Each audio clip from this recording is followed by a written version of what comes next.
e a intervenção divina aconteceu naquela batalha. Hoje, o tema de hoje do Apacentai, ele vai falar sobre a batalha que Deus luta por nós. Quando diz que pela espada dos soldados, dos guerreiros de Israel, eles derrotaram uma quantidade de inimigos. Mas Deus enviou uma saraivada de pedras do céu, e as pedras que Deus enviou do céu matou muito mais dos inimigos de Israel do que a espada do povo de Israel. Esse texto está em capítulo 10 de Josué, a partir do versículo 10. Josué 10:10. Diz: o Senhor os conturbou diante de Israel e os feriu com grande matança em Gibeão, e os foi perseguindo pelo caminho que sobe a Bet-Horon, e os derrotou até Azeca e Maquedá. Versículo 11. Sucedeu que, fugindo eles de diante de Israel, a descida de Bet-Horon, fez o Senhor cair do céu sobre eles grandes pedras, até Azeca, e morreram. Mais foram os que morreram pela chuva de pedra do que os mortos à espada pelos filhos de Israel. Esse é o tema dessa semana, que mais foram os que morreram pela chuva de pedras do que pela espada de Israel. E eu peço para os irmãos permissão para encerrar a pregação de hoje nesse texto. Porque enquanto eu estava preparando a ministração, algo me brilhou nos olhos em relação a Gibeão, e eu gostaria de falar para vocês que não está nesse tema, mas está relacionado à história de Gibeão. Eu já falei para vocês de Gibeão, mas eu quero falar um pouco mais e trazer alguns detalhes que eu não falei.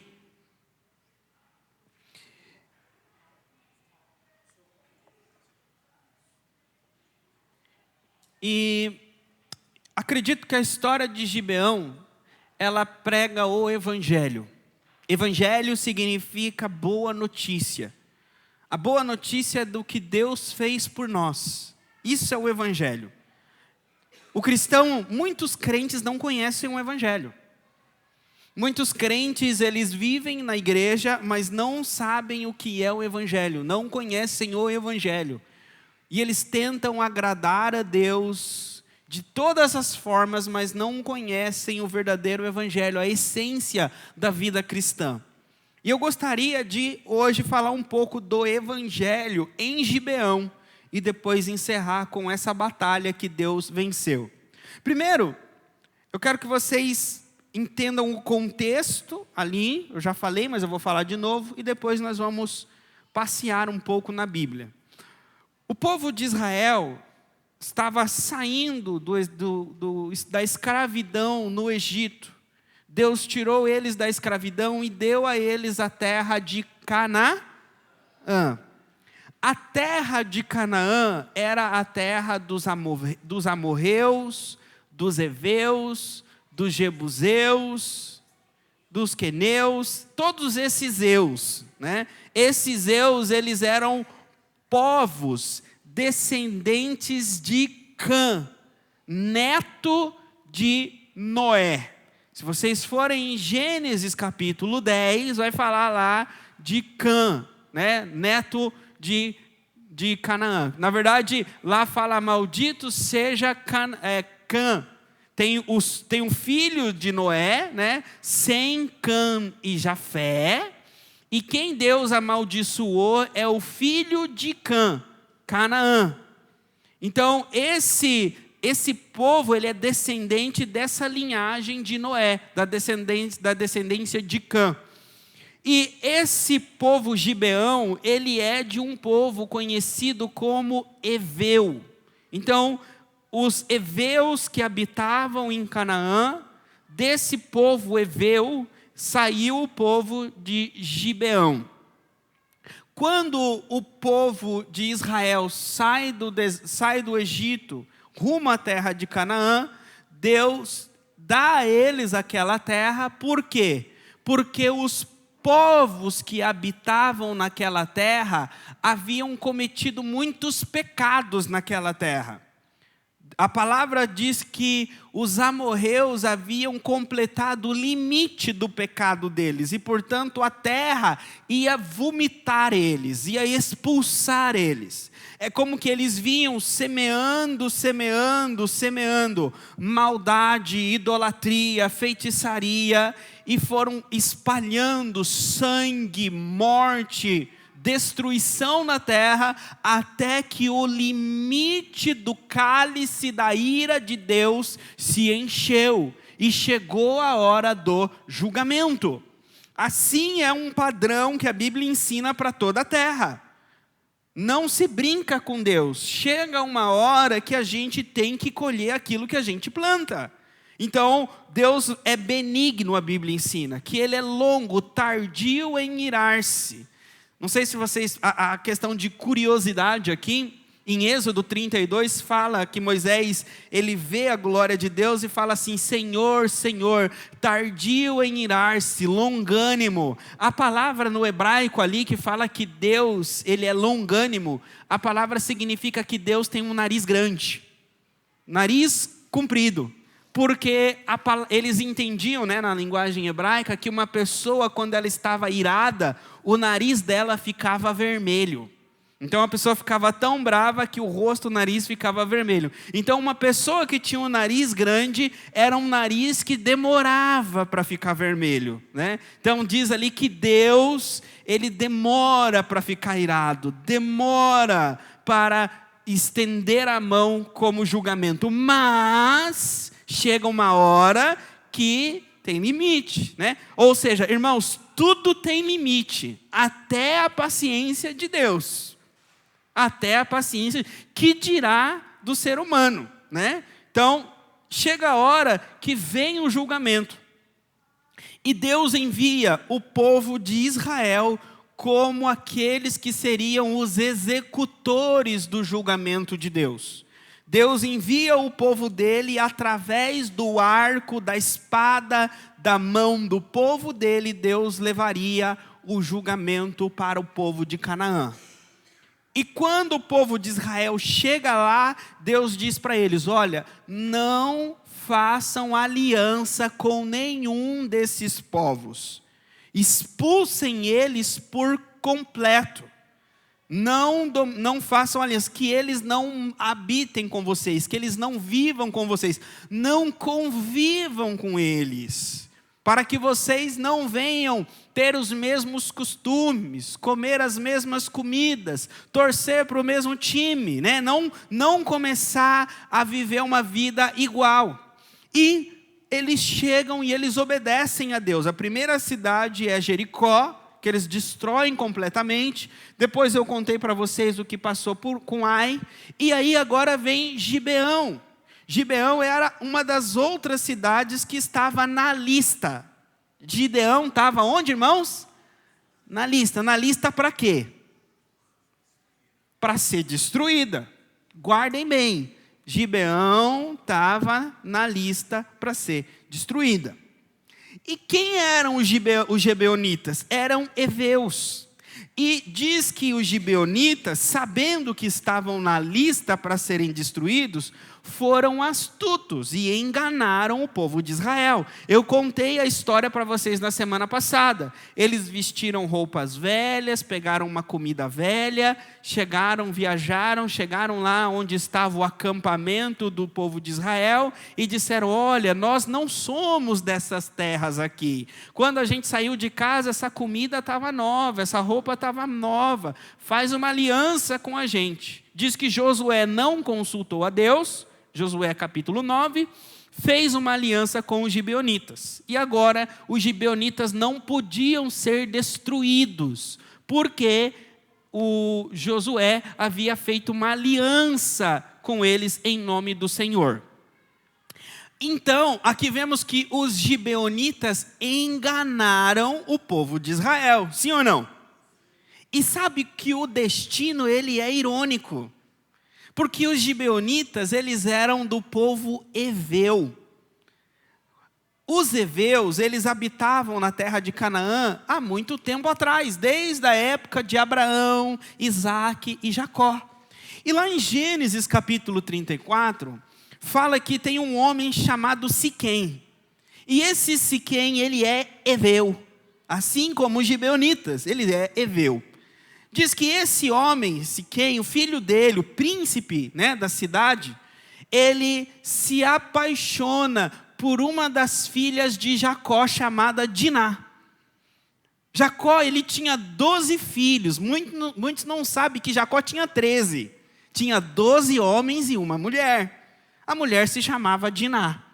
E diz que esse príncipe se apaixonou por ela, mas ele tomou ela à força e estuprou ela. E depois ele chegou para o pai, falou a besteira que ele fez, mas falou assim, mas eu amo ela, eu quero casar com ela. É como que eu não consegui segurar, os nervos vieram à flor da pele e eu não consegui me segurar. Mas eu quero casar com ela. E aí diz que o pai, antes disso, né, ela chega em casa, conta para o pai Jacó, e aí o pai chama 2 irmãos, né, Simeão, Levi, né, o Simeão é o mesmo Simeão que é o nome de Pedro no Novo Testamento, vocês sabiam disso? Pedro é Simão Pedro, que vem de Simeão. E como que era o Pedro do Novo Testamento?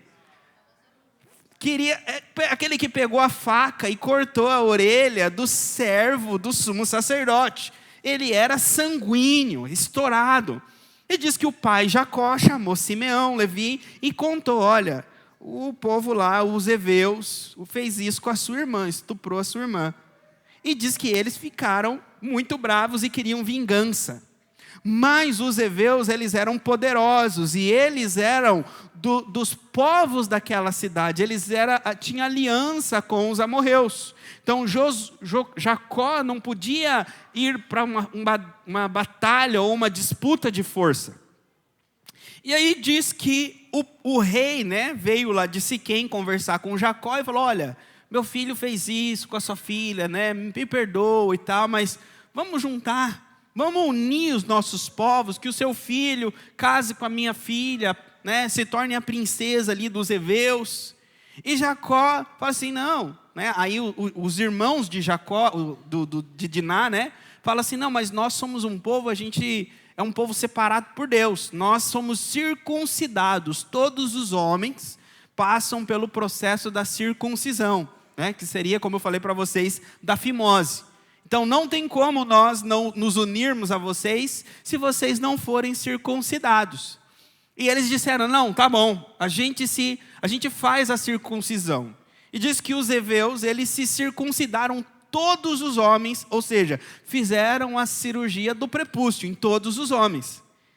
E diz que os homens estavam todos acamados, se recuperando da cirurgia. E aí foi Simeão com Levi e entraram na cidade e mataram todos os homens. Israel enganou os heveus. Passado anos depois, os heveus gibeonitas agora o enganaram Josué. É como que foi algo, é só uma curiosidade que talvez vocês não sabiam, algo irônico, né? E aí, agora os heveus, esses gibeonitas heveus são parte da aliança. Eles não podiam ser destruídos. E acontece que o povo, os reis amorreus, se reúnem para atacar os gibeonitas e Israel vai em defesa deles. E salva eles, que é na história que nós vimos na semana passada. E Deus guarda esses gibeonitas pelo resto da história. Quando eles são enganados, né, quando eles enganam o povo de Israel, Josué fala o seguinte, olha, vocês a partir de hoje se tornarão servos do templo. Vocês serão encarregados de prover lenha e prover água. Lenha e água. Para o lugar santo. Então, aonde fosse o o templo, os gibeonitas deveriam servir no templo, aqueles que levariam lenha e água. Vocês lembram daquela oração que um homem fala assim, que se o meu povo, que se chama pelo meu nome, se humilhar, orar. Vocês lembram desse versículo? Esse versículo, vocês lembram que ele acontece quando o rei Salomão edifica o templo. Sim ou não?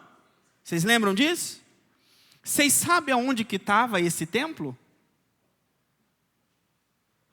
Antes de estar em Jerusalém, antes de Salomão construir em Jerusalém, aonde estava o templo? Na tenda, no lugar alto? O templo estava na terra de Gibeão, em Benjamim. Então, antes de Davi construir o templo, a tenda onde o povo ia buscar a Deus estava na terra dos gibeonitas. Portanto, os gibeonitas, eles trabalhavam levando lenha para queimar os sacrifícios e água para a purificação dos sacerdotes. E, portanto, depois, por toda a história, os gibeonitas se tornaram os servos do templo. Depois que o povo de Israel desobedeceu a Deus, veio o rei Nabucodonosor, levou o povo de Israel, escravo, na verdade o povo de Judá, escravo para a Babilônia, se desfez o templo. Mas depois de 70 anos de escravidão na Babilônia, diz que um grupo de judeus voltou da Babilônia novamente para Israel. E esse grupo de judeus vieram com Esdras. Coloca, por favor, Esdras, capítulo 2, versículo 43. Coloca na corrigida, por favor.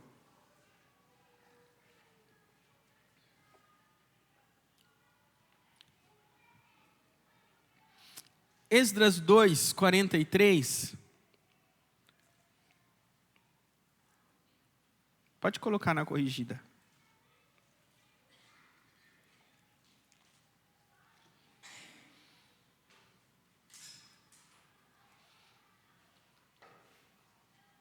Antes de... Deixa, depois eu vou voltar para esse. Coloca o 1 Crônicas 9, 2.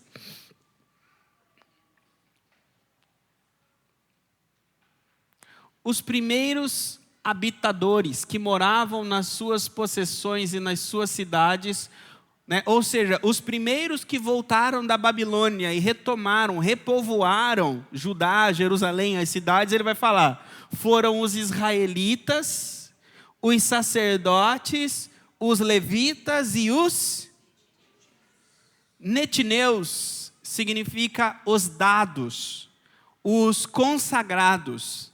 Os netineus são os gibeonitas, que eles usam essa palavra para dizer que eles foram os separados para servir no templo. Então, separados para entregar a lenha, separados para entregar a água. Então, os netineus, eles são os gibeonitas. Agora pode ir para Esdras 2:43. Aí ele diz, os netineus, filhos de Zia, filhos de Azufa, os filhos de Tabaote. O que é interessante é que ele está descrevendo aí os netineus, que são os gibeonitas, e aí ele diz, olha, filho de Zia, filho de Azufa, filho de Tabaote. Ele está dizendo o seguinte, esses são os netineus e essa é a prova que eles são os netineus. Esses são os gibeonitas e essa é a prova que eles são os gibeonitas. Eles são filhos de Zia, filhos de Azufa, é isso? Azufa e filho de Tabaote. O que eu quero dizer? Como eles, na época de Esdras, diz que aqueles que não podiam comprovar que eram da tribo de Levi, que eram da tribo dos sacerdotes, não podia servir no sacerdócio. Então, tamanha era a importância da genealogia. Então, eles mantinham registrados os nomes e a genealogia para comprovar que eles eram de determinada tribo. Assim também, eles mantiveram registrado a genealogia dos gibeonitas, para comprovar que eles eram de Gibeão, para que eles pudessem servir como netineus. Parece que não, irmãos, que eu querendo aqui gastar muito tempo, mas é muito importante na Bíblia a genealogia. Então, quando nós vemos uma genealogia de um povo que nem israelita é, a Bíblia gasta versículos para trazer a genealogia de heveus.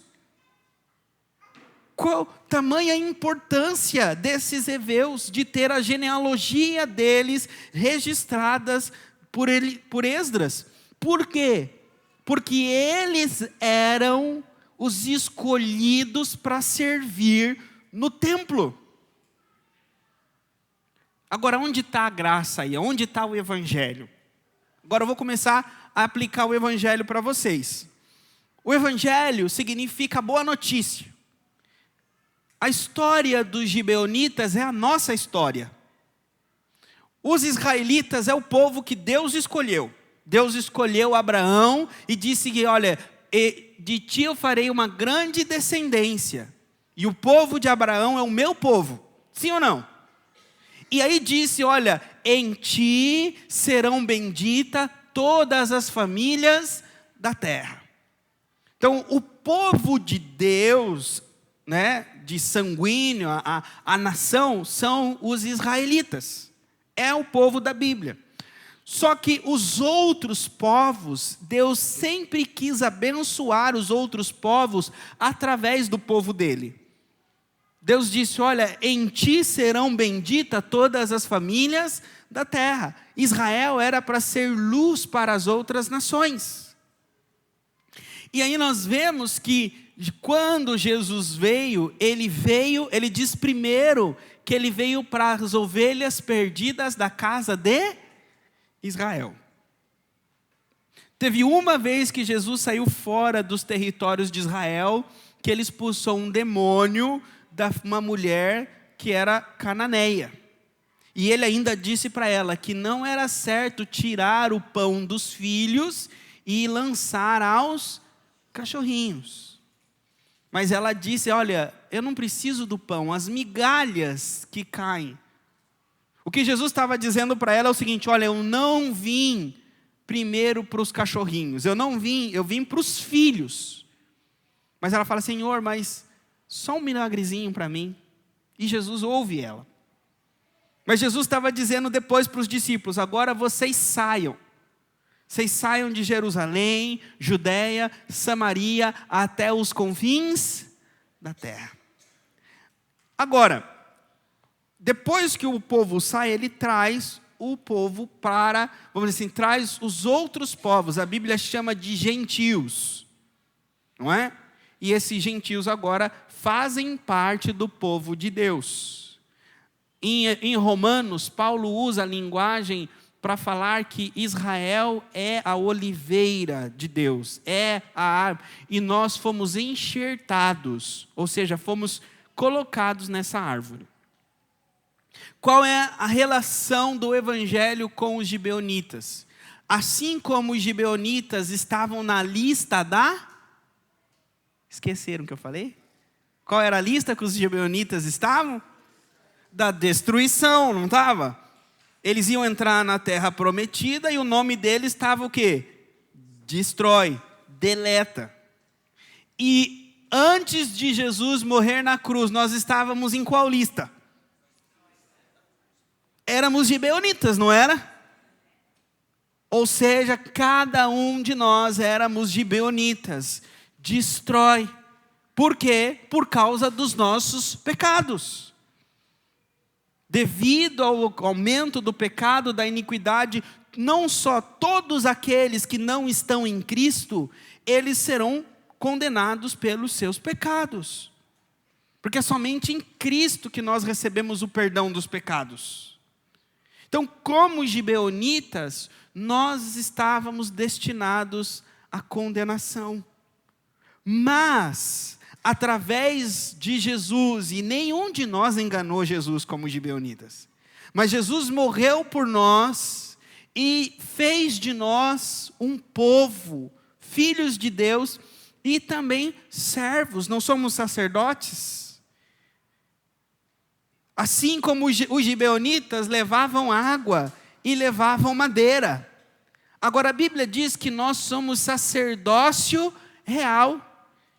E o nosso culto, ele deve ser o quê? Racional, e a nossa adoração, o nosso sacrifício deve ser um sacrifício vivo. Então, como os gibeonitas, fomos tirados da lista da destruição e colocados na lista daqueles que estão destinados, ou colocados na lista daqueles que estão separados a servir no templo de Deus. Irmãos, vocês acham que todo mundo entrava assim, ó, na presença do rei? Vocês lembram a história da mulher chamada Esther? Disse que ela foi escolhida pelo rei para ser a esposa do rei. E aí o povo dela estava passando um perigo muito grande. E ela precisava falar com o rei. E o tio dela falou, ó, vai, fala com o rei. Mas ela falou o seguinte, olha, faz tempo que o rei não me chama. E se eu entrar na presença do rei sem ser convidada, eu posso morrer. Então o que acontece? O rei estava sentado no trono e alguém entrava na sala do trono e se curvava. Se o rei não estendesse o cetro em sinal, pode falar, sua vida foi poupada, ó, não falava nada, dali já saía para a morte. Então, não era qualquer pessoa que entrava na sala do trono. Vocês têm noção disso? Vocês acham que no trono, na presença do trono de Deus, qualquer um entra?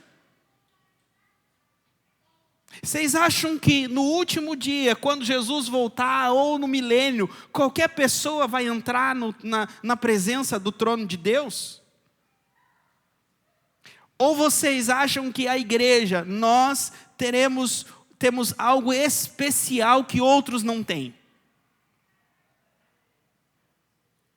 Vocês conseguem imaginar um rei? Um rei de um reino muito grande, muito poderoso, e ele tem filhos. Aí, nesse reino, esse rei tem o secretário do tesouro do reino, o secretário das artes, secretário da guerra, secretário dos navios, secretário dos animais, secretário do jardim do rei. Não tem tudo isso? Os filhos do rei. Imagine, né? Tem um secretário naval, poderoso, um guerreiro, secretário dos exércitos. E aí tem um filho do rei com 8 anos andando no meio desses secretários. Esses secretários vão esnobar essa criança? Vão maltratar essa criança? Vão tratar essa criança com respeito. Porque essa criança é filho do rei. Essa criança é herdeiro do trono, tem o sangue do rei dela. Vocês conseguem entender que uma criança de 8 anos, por ser filho do rei, ela tem dentro do reino, ela tem mais reconhecimento do que todos esses secretários? Sim ou não? Então, a Bíblia diz que nós somos filhos de Deus. Não, irmãos, a gente tem que tirar da mentalidade a besteira que o mundo coloca, que todo mundo é filho de Deus. Todo mundo é filho de Deus. Aí está lá, aquele cultuando a demônios, fumando, bebendo, prostituindo. Tem de misericórdia que ele é um filho de Deus. Não, irmãos. Todos são criatura de Deus. Todos foram criados por Deus. Deus dá o fôlego para todos. Deus ama a todos. Mas Deus chama de filho um. Ele diz, esse é meu filho unigênito. Os outros foi dado, foi feito conhecer, foi dado o privilégio de serem chamados filhos de Deus. Em Cristo nós somos filhos. Então significa que em Cristo Jesus nós temos um alto ranking. Por que eu estou dizendo isso para vocês? Irmão, você sabe o que é o maior rei de todos chegar na cidade de Gibeão e falar o seguinte, ó, agora Gibeão serão herdeiros do meu reino. Faz sentido, irmãos? Faz sentido para vocês? Heveus, pecadores. O rei chega em Gibeão, conquista Gibeão e diz agora os gibeonitas. Vocês conseguem imaginar? Imagine um exército poderoso, com um general poderoso, chega e domina Gibeão. Leva os gibeonitas escravos para o reino. Aí chega aqueles soldados todos armados, todos poderosos, naquela procissão de vitória que para o reino, e chegam os gibeonitas todos acorrentados na presença do rei, e o rei fala assim, desacorrentem os gibeonitas, tiram as correntes dos gibeonitas. E aí o rei fala assim, agora coloquem as vestes dos meus filhos nos gibeonitas. Agora os gibeonitas têm mais autoridade que o general que trouxe eles como escravos. Vocês conseguem imaginar isso?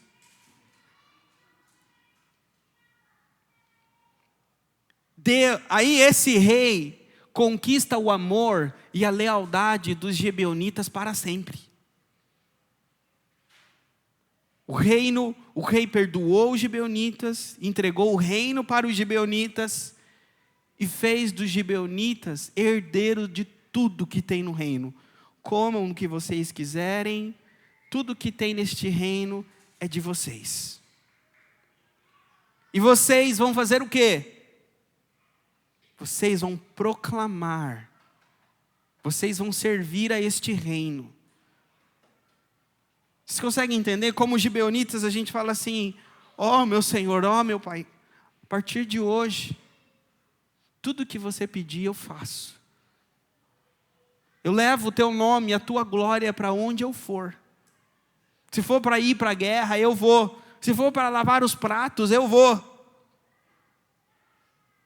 Mas, irmãos, o rei, não fala, né? Mas eu acho que o rei olha para nós e fala assim, você veste a veste dos meus filhos. Você não vai lavar pratos no meu reino. Não estou dizendo, conhecendo o pai que a gente tem, não estou dizendo que ele vai dizer o seguinte, você nunca vai lavar prato. Talvez a gente até lave para aprender o que é uma cozinha. Para aprender a amar, servir, não esnobar aqueles que lavam pratos. Mas a nossa veste, o nosso chamado, quem somos, não é para lavar pratos, mas para servir e amar aqueles que lavam pratos. Os maiores servem os menores. Esse é o evangelho dos gibeonitas. No final, a vitória que o povo de Israel teve foi a vitória dos gibeonitas. Quando o povo de Israel lutou e venceu os 5 reis amorreus, o povo de Israel venceu os 5 reis que eram contra os gibeonitas. Aplicando na nossa vida, Jesus, ele venceu todos os reis amorreus que eram contra nós. Na cruz, ele fez escárnio dos inimigos, dos principados, das potestades que eram contra nós. E ele nos libertou. Portanto, não existe mais inimigo nenhum contra nós. Não estou dizendo que não existem inimigos, eu estou dizendo que os inimigos não podem nos vencer. Os inimigos ainda estão ao nosso derredor, eles rugem como um leão, eles nos ameaçam e dizem que vão nos devorar. Mas, irmãos, imagine só, você está no escuro. Você está no escuro e você ouve o latido de um pitbull. E você fala, ai meu Deus, tem um pitbull aqui, vai me rasgar. E você só escuta. Aí Deus fala assim, ó, não tenha medo, continue. Mas Senhor, eu estou escutando um pitbull, vai me machucar, vai me rasgar. Continua, não tenha medo. Aí você anda, é um pincher que está segurando um alto-falante, fazendo barulho de pitbull. Ele late como pincher e sai na voz um pitbull. Vocês estão entendendo como que é o mundo espiritual? É como que nós escutamos um leão rugindo, mas a Bíblia diz, não temas, para mim ele é um pincher. Para você ele é um leão, mas para mim ele é um pincher. Para mim ele não tem força, eu já venci, eu já enganei. Então não tenha medo, continue, porque ele não tem poder sobre você. Então não chegue lá, irmãos, tá? Achando que a gente pode fazer o que quer com o pincher. Não, é pincher, mas se não tiver o Espírito Santo, faz um estrago na sua vida, tá? A Bíblia chama ele pode ser um pincher, mas sabe o que a Bíblia chama nós? Fala assim que nós somos como a relva, como planta, que hoje está em pé e amanhã cai. A relva é uma flor. O que um pincher faz com uma flor?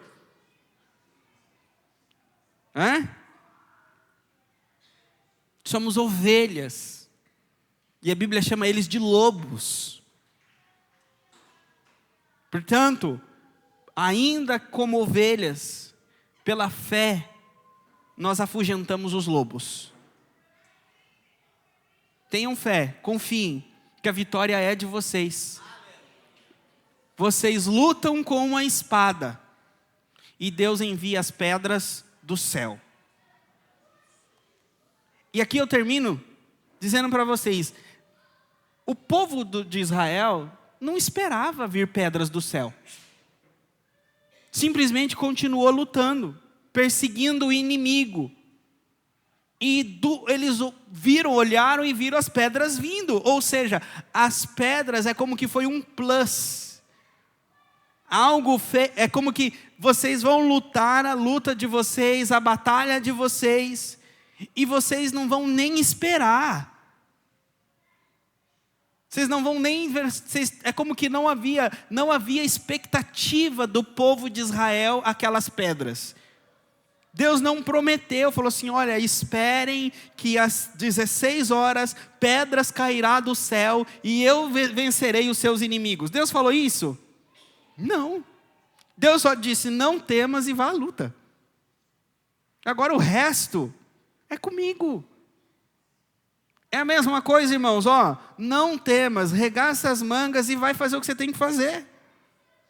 Se vai vir pedra do céu, se vai vir pedra do chão, se vai chover de baixo para cima, de cima para baixo, é Deus que faz, na hora dele.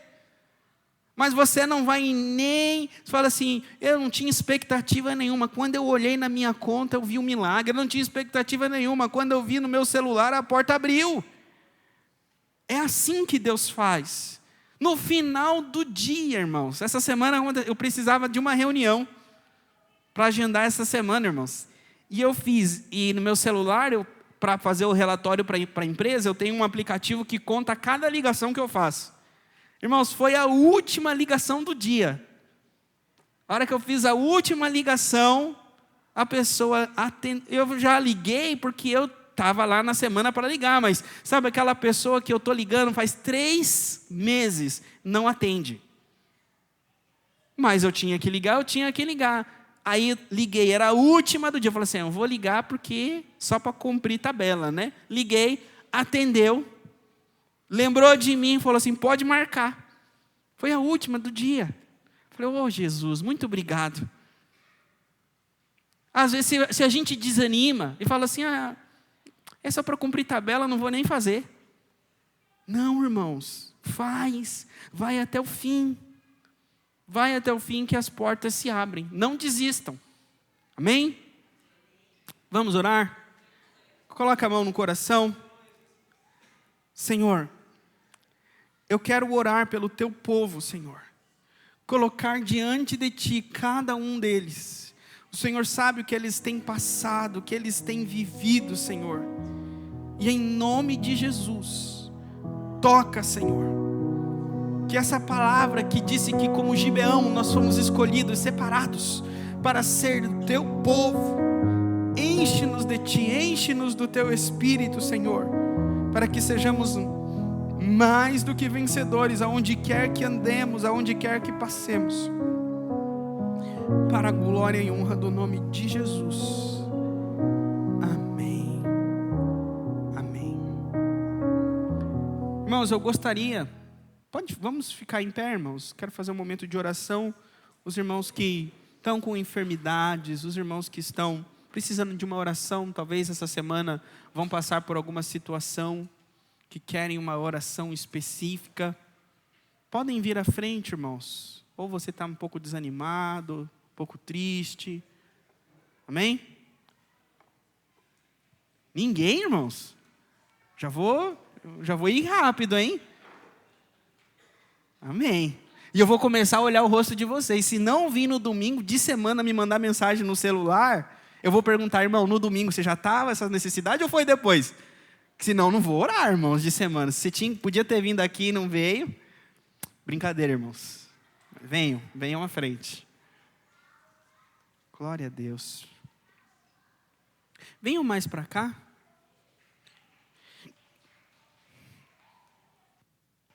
Você desliga para mim, daí eu não vou desligar aqui.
Podem se assentar, irmãos?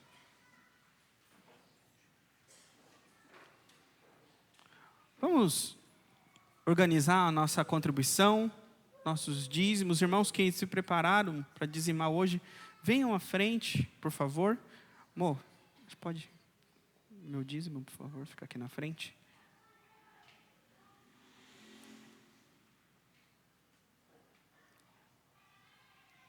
Amém. Irmãos, é muito importante a fidelidade a Deus.